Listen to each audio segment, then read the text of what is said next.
Once again, in the spirit of unity, we're going to be connecting Jesus and alchemy today. I recently had someone complain on one of my YouTube videos saying when I referred to Jesus talking about quantum physics and how we're the light and how it's the same thing, he goes, Jesus didn't talk about science. I'm like, that's called a metaphor. I didn't really believe Jesus was talking about quantum physics, right? But it's the quantum physics that supports Jesus, and Jesus in turn can support quantum physics, right? So alchemy has been around for thousands of years. Some people think it's blasphemous to talk about it, okay? I'm going to show you why Jesus was an alchemist. Now, that doesn't mean he used the word alchemy, okay? It's just that he actually did the stuff Hermes was talking about. And Hermes did the stuff Jesus was talking about. The whole idea is the perennial philosophy. It all works together. And Jesus being the master teacher of this, he used different words. We can all use different words. All the religions and philosophies use different words for it, different cultures, different language. But they're saying the same thing. I'm going to show you how Jesus was the master at taking lower vibrational energy and turning into higher vibrational energy. And recognizing that as our Savior, that's what we're supposed to be doing too. He's the one that says you have to pick up your cross and carry it to follow me. And it doesn't mean you have to go get physically nailed to a cross, right? That's too physical focused anyways. What we have to do is become alchemists too. Or we have to become like Christ as well. Right? And that's like for all of us. We're all born with a Christ seed, and all of us have to develop that. That's the end game.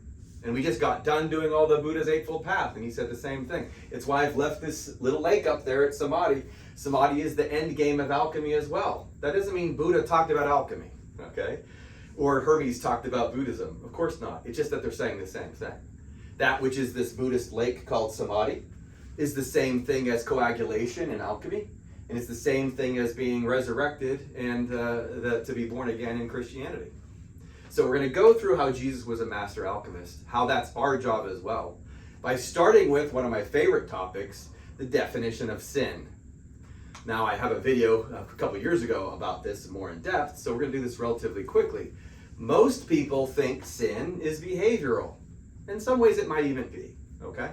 But boy, do we argue about what that is. What is a sin? You know, and people argue all the time about the bad things that people do. Well, I'm going to tell you that sinning has almost nothing to do with physical things whatsoever. The word sin in Greek is hamartia, and that means to miss the mark. And the idea of sinning has nothing or very little to do with behaviors. It has everything to do with perceptions, how you see the world. Ultimately, it's the observer effect. How you look at the world is going to determine whether or not you're sinning.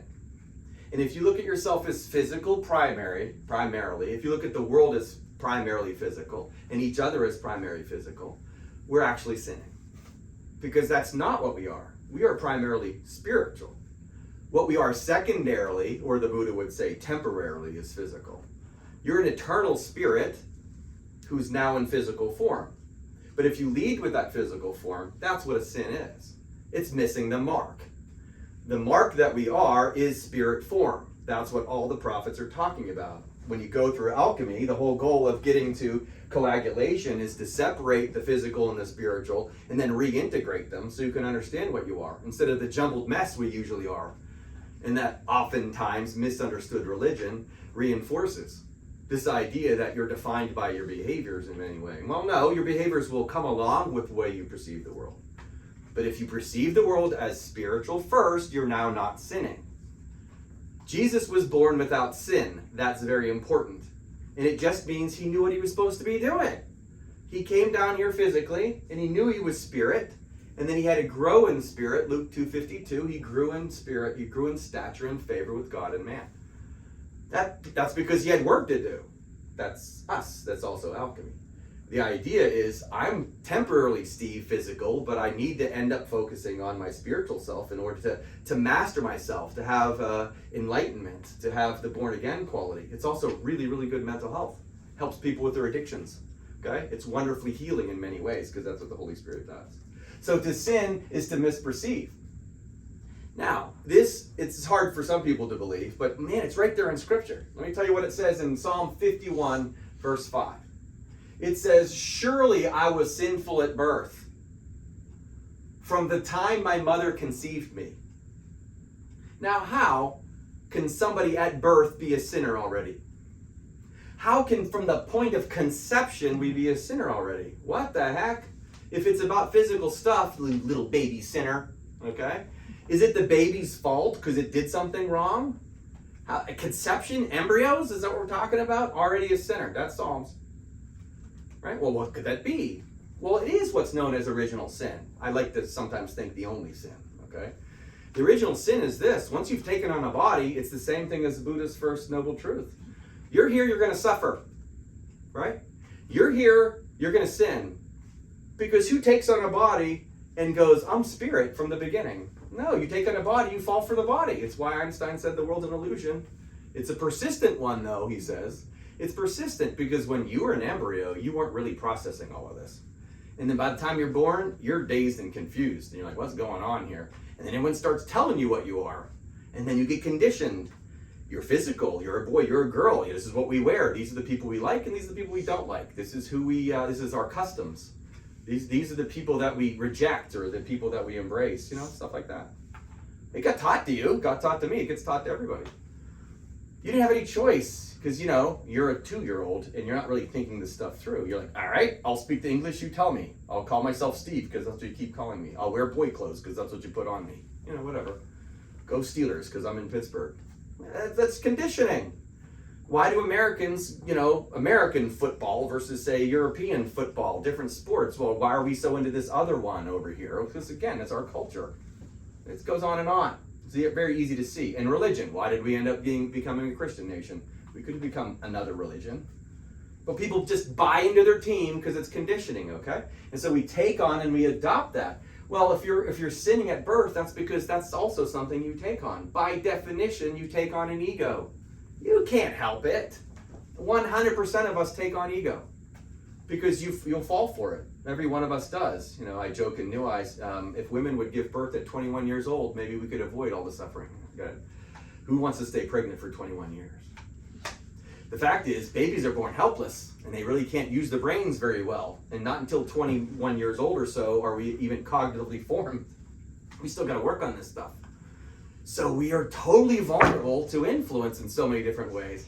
And so that's why we end up becoming sinners. From the moment we're conceived, you're going to fall out of grace. You're going to fall out of spirit, and you're going to become physical. That's the game. It's hide and seek. We have fallen into sleep. It is an illusion. That's why the ego buys into it, because it seems so real. It's easy to buy into physical. Look around you. What are your senses for? Seeing physical things, tasting physical things, hearing physical things. That's what our senses are designed to do. And then you perceive yourself as physical. Sinner. That's what it is. Now, do our behaviors come from that? They most certainly do. Now, what doesn't come from that automatically is the Holy Spirit. When you perceive yourself as physical, you don't engender the spirit inside of yourself, not automatically. That's the thing that we work on to get more spirit inside ourselves. It's also alchemy, what we just went through. The ability to take a lower frequency into a higher frequency. And so people who are lost in their egos, physical world focus first, they do behave a certain kind of way. We see that all the time. It's also why, forgive them, they know not what they do. People are acting out of the ego, which is also known as darkness. It's because it's separation. Remember, ego means I in Greek. It means I'm here, you're there. We're different somehow. We're not seeing the unity. The unity is found in the spirit, this lake inside of all of us, or the fact that all of us are playing the same game from different angles. And it's 100% of us. So everyone that's going through the illusion have this experience. In Romans 5:12, it says, all have sinned. Just emphasizing the point further, all have sinned. Death through sin is in that verse too. Well, that's fascinating. Death through sin. What does that mean? If you misunderstand it, it means if you've sinned, you should die. Execute the sinners. Okay? And certainly humanity does that to people. Hurts people who they deem what the sin is. You shouldn't have done that, so therefore we're going to kill you now. Boy, that's way off the mark. Talk about sinning. And yet death through sin, the way we just described it, is very simple. If you think you're physical, sinner, if you think you're physical, you will die, right? Surely you will die. If you think you're spiritual, what happens to sinning? Gone. What happens to death? Gone. It's precisely what Jesus did on the cross. He overcame death by realizing he wasn't the body first. He was the body, but he was the body secondarily.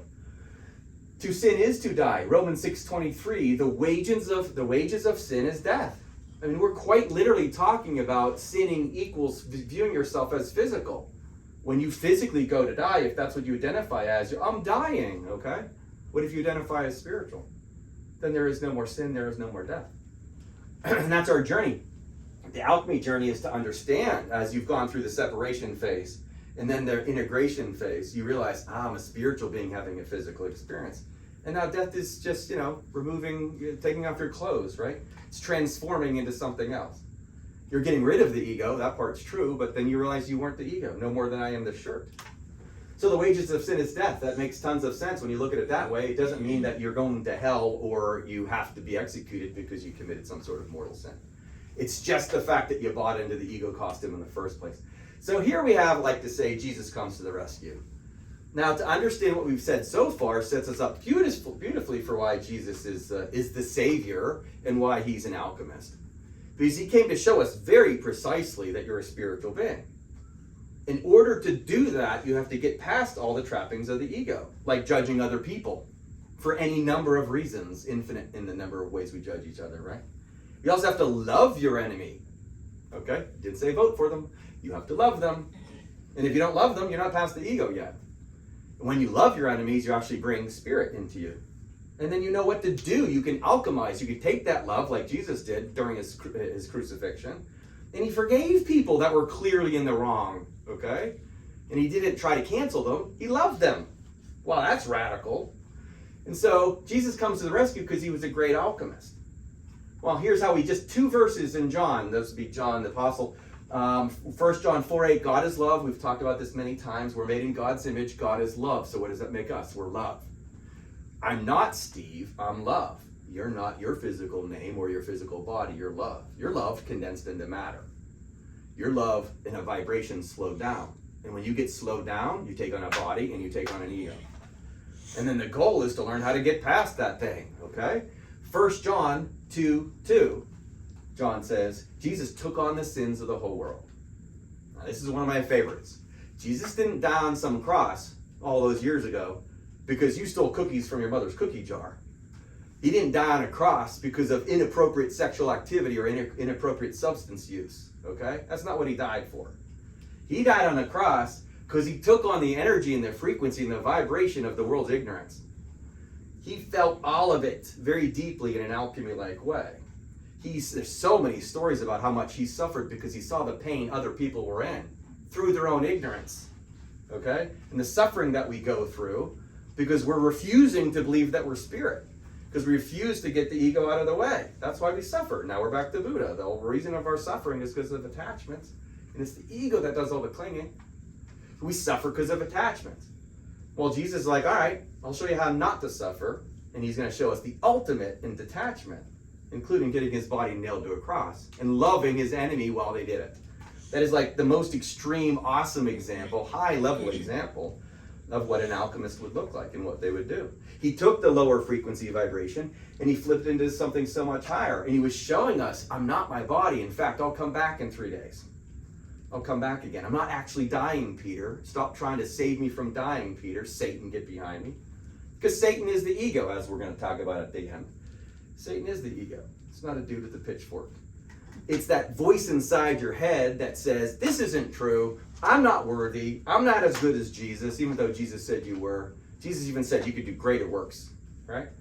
And so if we're stuck in this voice, what we talked about during alchemy, ignore the boar, the swine within, that voice, the ego telling you that you're not good enough and that person's bad and I picked the right religion and you're going to hell and blah, blah, blah. None of that's true. Ignore it. And listen to that other, the still small voice, that other voice that's saying to you, no, it's true. You are the light of the world, right? You are Buddha. And you don't need to judge the differences between the prophets either, because every one of us is equal. Talk about the ultimate in unity. We have to embrace it all aspects of our being, each other on every level, political, religious, age, racial differences, sexual orientation, all that stuff, all equal. And that can only be done by seeing the light in each other. Namaste, namaste, namaste, right? And so Jesus got that from the beginning. He understood it. He worked his whole life to get to a point where he could demonstrate what he demonstrated. And what did he do in that moment? If you recall during distillation, they say when you start to develop a mastery of alchemy, that's when the spirit gets released. We literally have in all our cells, as they say in Kabbalah, the divine spark is in every moment. Inside your body, vessels of light. Our bodies are designed to carry spirit around, or darkness. And so what we're doing all the time is we're either carrying around light or dark, and that's this little drawing here. I've drawn variations of this before. Here I have 1st through 12th, so like grade school. And on the lower levels, when we come into the world and we take on the ego, in essence, we're in darkness in many different ways. We take on an ego, and this isn't to say children are like this. This is the way the ego works. But when we're stuck in ego phases, it is darkness. It is the devil. It is where evil comes from. History is filled with people who aren't particularly spiritual, who do evil things, no doubt about it. But what's the way to help them? Well, it's what Jesus did and all the prophets. Buddha's right intention comes in right here.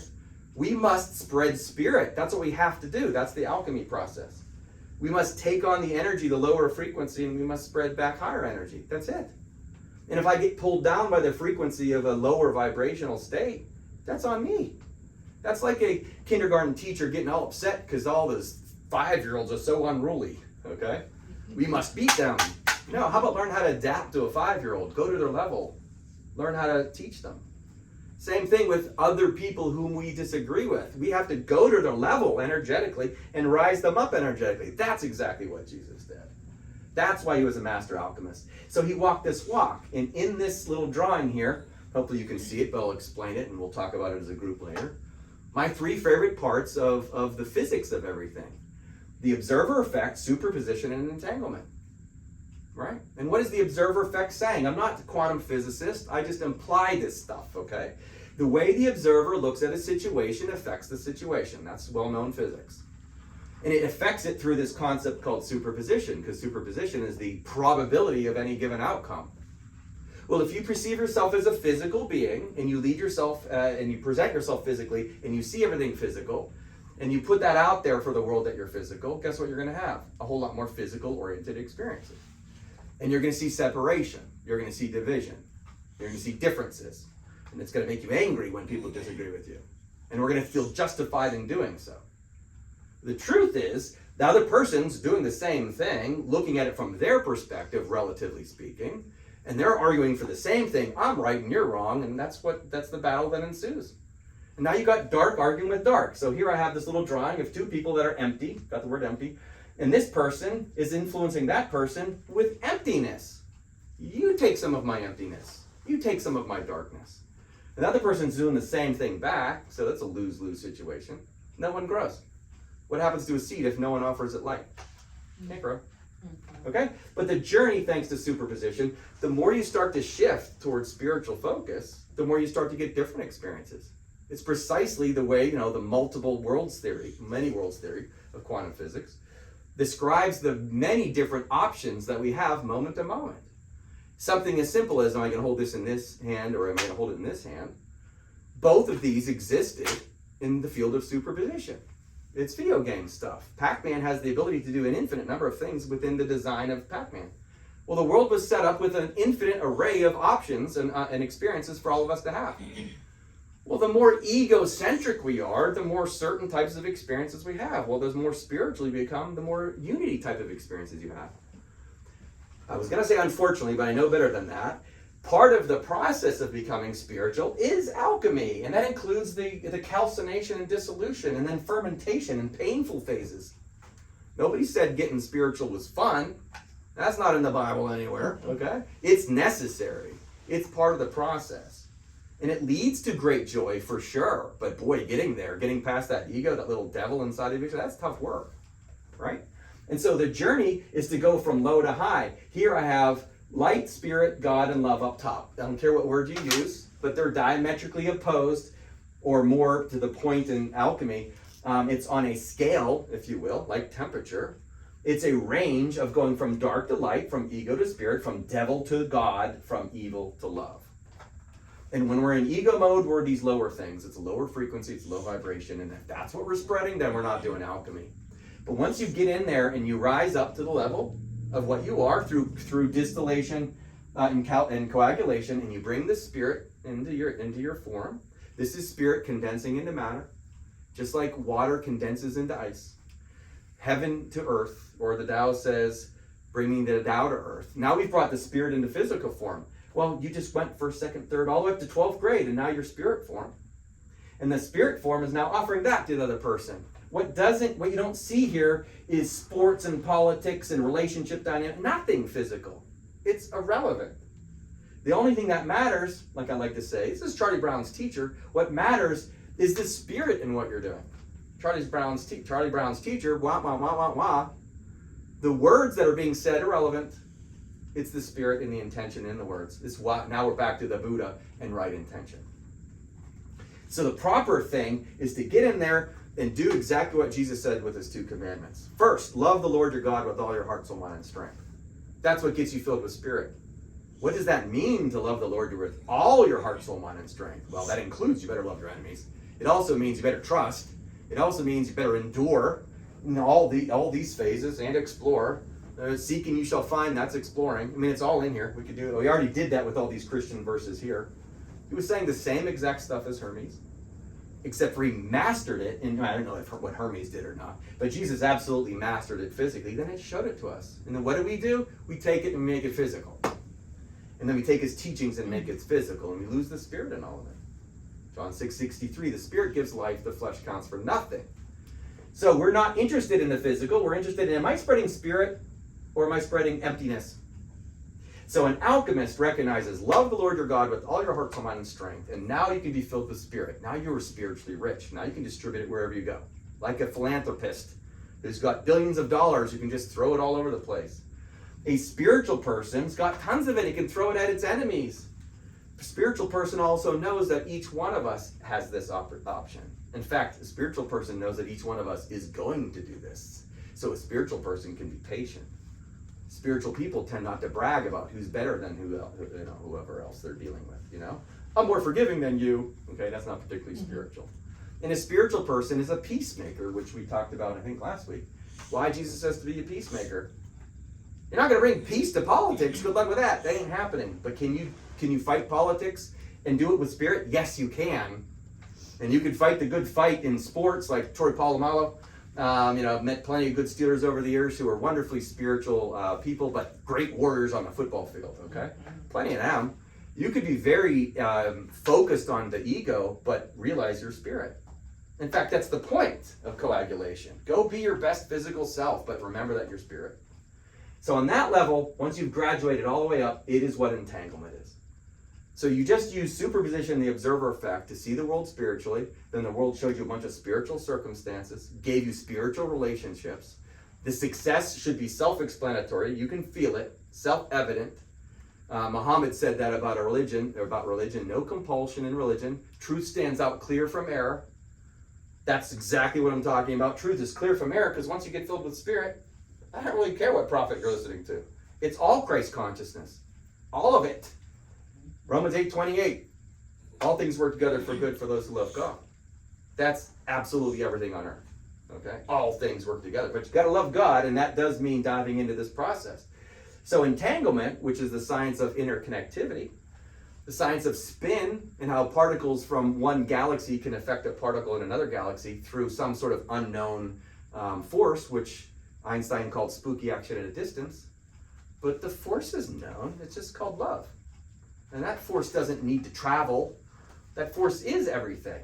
We went through that with Hermes and the forces, and at the beginning of time there were forces, and the Big Bang exploded love into being, and now we have all this separation experience, but the unification is love in everything. That's why you love God with 100% of your heart, soul, mind, and strength.